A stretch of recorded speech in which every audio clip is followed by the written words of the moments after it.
If you're riding on a low budget and you want to make something tasty, something delicious, something nice, Nigerian soup to be precise, I think egusi soup will be the go-to for you. So in today's video, I'll be showing you how to make a low budget egusi soup that looks super rich. I'll be making the soup with fish and this dried water snail.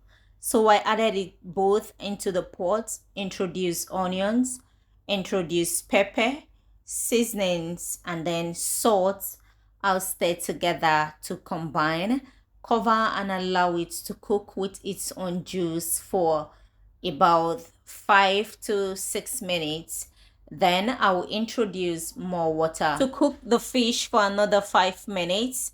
I'll then remove it and set it aside for later use. Now, the reason I chose egusi for a low budget soup is because of the texture of egusi inside the soup. Now, depending on how you make it, with whatever you make it, egusi soup will come out very nice if you use the best of crayfish, especially crayfish, right? Every other thing is secondary. So now the fish is ready. I removed and set aside. Into the same pot, I added palm oil, and when it's hot, I'm going to saute onions and then introduce fresh pepper. I will allow the fresh pepper fry into the oil for 2 minutes. I will introduce crayfish.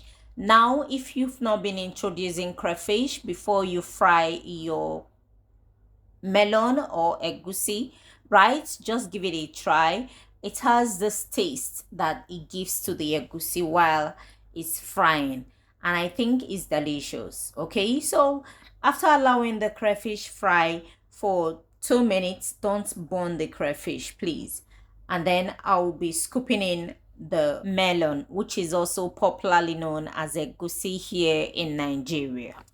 I grinded and then turned it into the stick paste with water, and there's also a bit of crayfish and dry pepper inside.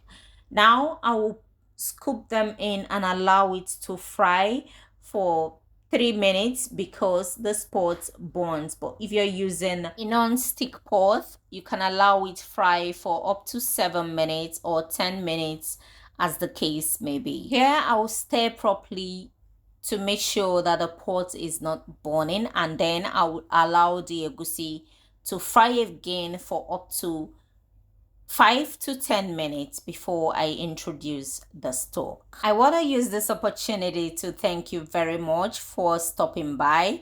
If you're new here, thank you for stopping. And if what we do here interests you, kindly hit the subscribe button and turn on your bell notification so you'll be notified each time I post a new video, and also share to your friends.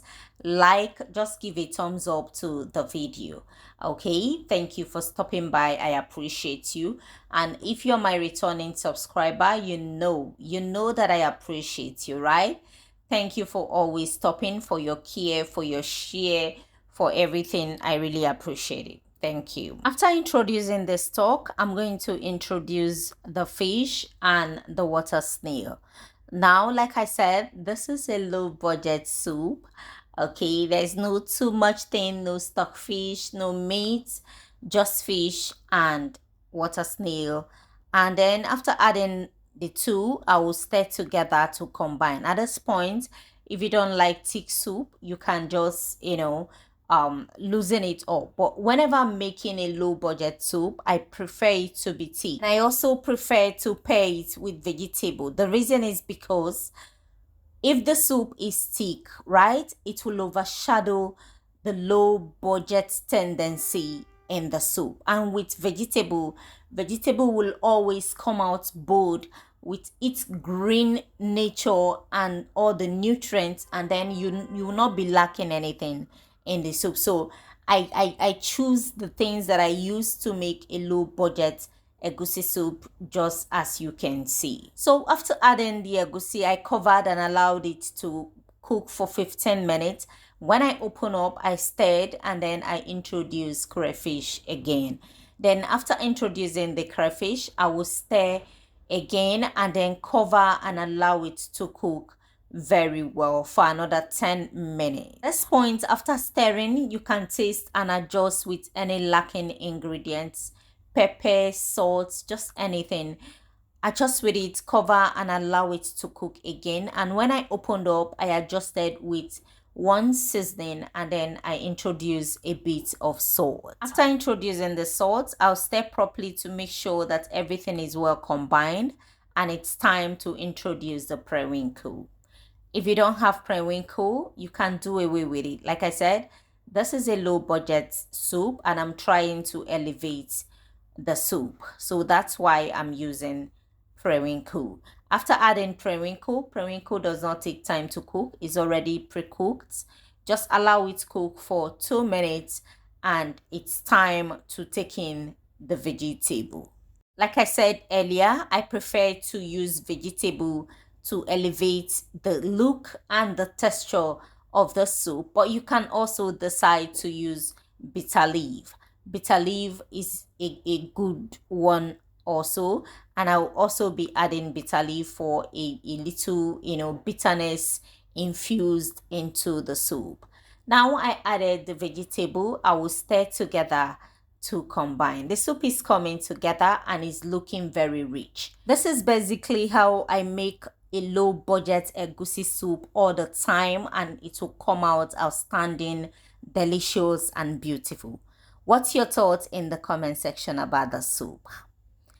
I try to infuse a little bitterness, that's dry bitter leaf. I just added it, allowed it to simmer for 2 minutes. I will stir together to combine and the soup is ready.